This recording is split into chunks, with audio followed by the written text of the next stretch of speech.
everyone. Welcome back to my Carnivore Halloween special. Today we're making something monstrously delicious. Monster meatballs. These spooky, I don't want to call them little bites because they're not going to be little, are going to be packed with protein and flavor. Perfect for your Halloween feast or even just a fun dinner at home. And the best part, they're carnivore friendly. So let's dive into this recipe and unleash these monsters.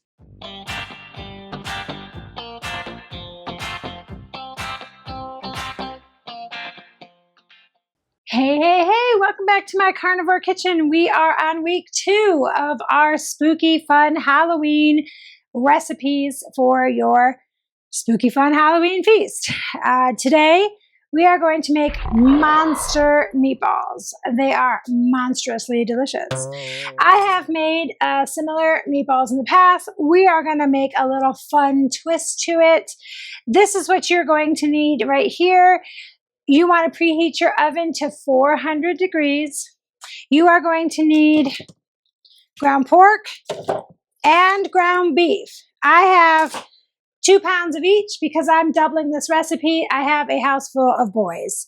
You are going to want some bacon crumbles. Make your own. I didn't have time, so I got those. I have some mozzarella cheese sticks to have stuff the meatballs as well as have a little fun thing on a little fun addition to it. I have 2 different types of pork panko. Now you can crush your own with pork rinds. I like a little bit of Italian seasoning in my meatballs, and I have a little bit left of the regular. You don't have to do this. These are not necessarily that inexpensive, so crush your own pork rinds if you've got them. You'll need some eggs, and then I have garlic powder, salt, and smoked paprika. If you are not doing seasonings, don't worry about that. You're going to want to preheat your oven to 400 degrees. We are going to mix all this together. I will tell you how much of each in here. Again, I am doubling the recipe, so keep that in mind. All right, we're going to start by putting all of our meat into this bowl, and hopefully it is big enough.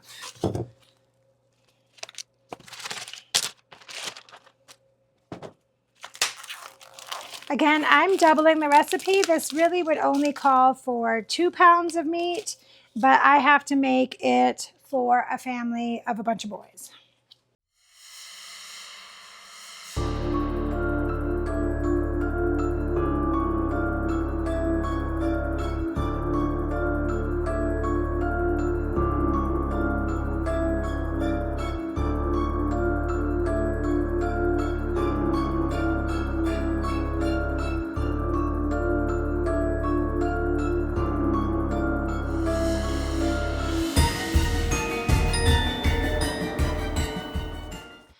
All right, so we're just kind of mixing this meat up so that it's a little bit more combined. So it occurred to me a little too late as I was making this that I didn't actually measure out how much of the bacon bits I was using. If I had to guess, I'd say it was around a cup. Unfortunately, so often when I do cook, I just kind of throw things in there to what looks good. So I think it was around a cup. As for the garlic powder, I did 2 teaspoons of the garlic powder. I did 2 teaspoons of the salt, and I did 2 teaspoons of the smoked paprika.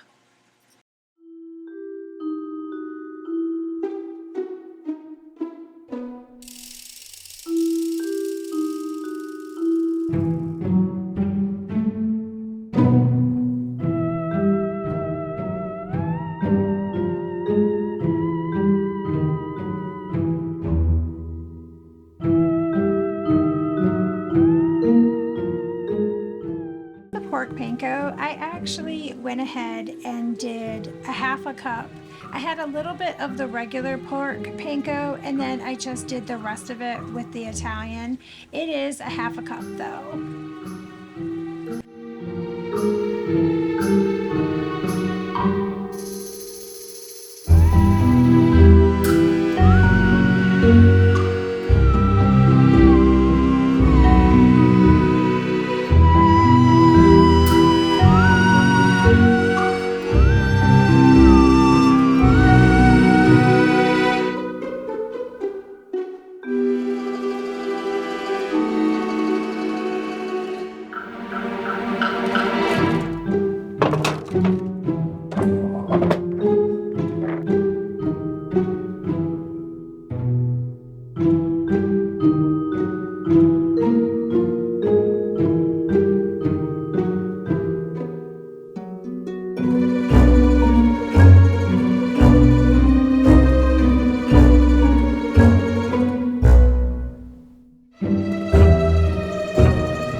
And to give them their little monster look, I'm adding some fun little touches. For the true carnivore version, you can shape these as you like, but if you just want to get a little playful, stick these mozzarella stick eyeballs in them. I just thought it would be kind of fun.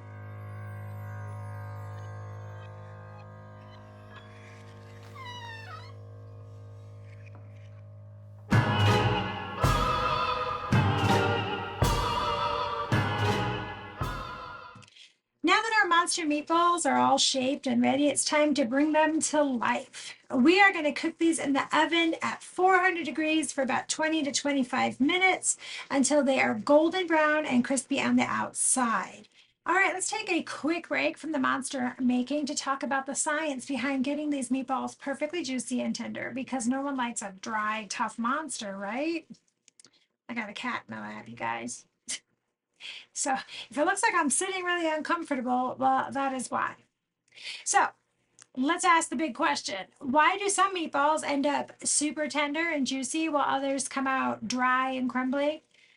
Well, it all comes down to a few key factors: fat content, binding ingredients, and cooking temperature. The first thing you want to think about is your fat content. The higher the fat content in your meat, the juicier your meatballs are going to be. That's why we're using a mix of ground beef and pork in this recipe. Ground pork does tend to be a little bit fattier than beef, which really helps create that rich, juicy texture. And when the fat heats up during cooking, you know what? It melts. It creates pockets of moisture inside the meatball. This is what's really going to help make your meatballs juicy and flavorful. Think of it as the lifeblood of our monster meatballs. The second thing is your binding ingredients. In this case, I used eggs, which are going to act as the glue that holds all those ingredients together. Without a binder, your meatballs will most likely just fall apart.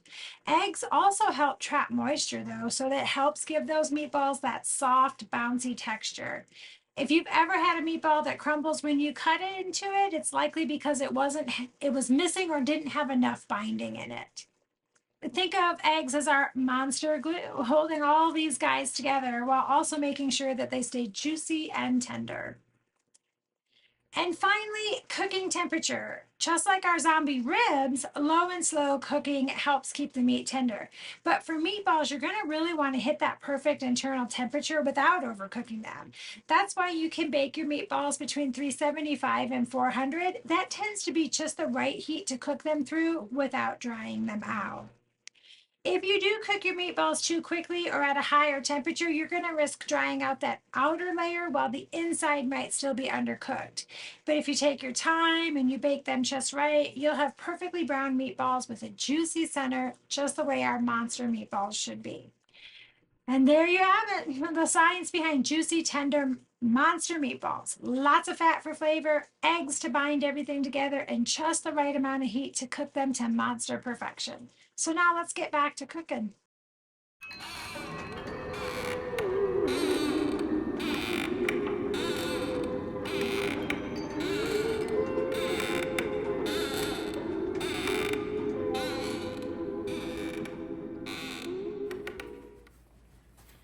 You guys, look at that. Our monster meatballs are golden and crispy on the outside, perfectly tender on the inside. And trust me, they smell delicious.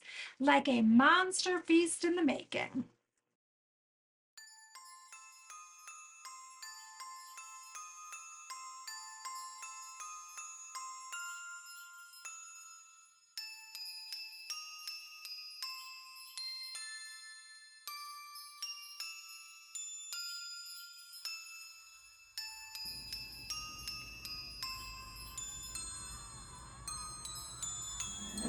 Well, that's it, guys. Our monster meatballs are complete, and they are perfect for a carnivore friendly feast.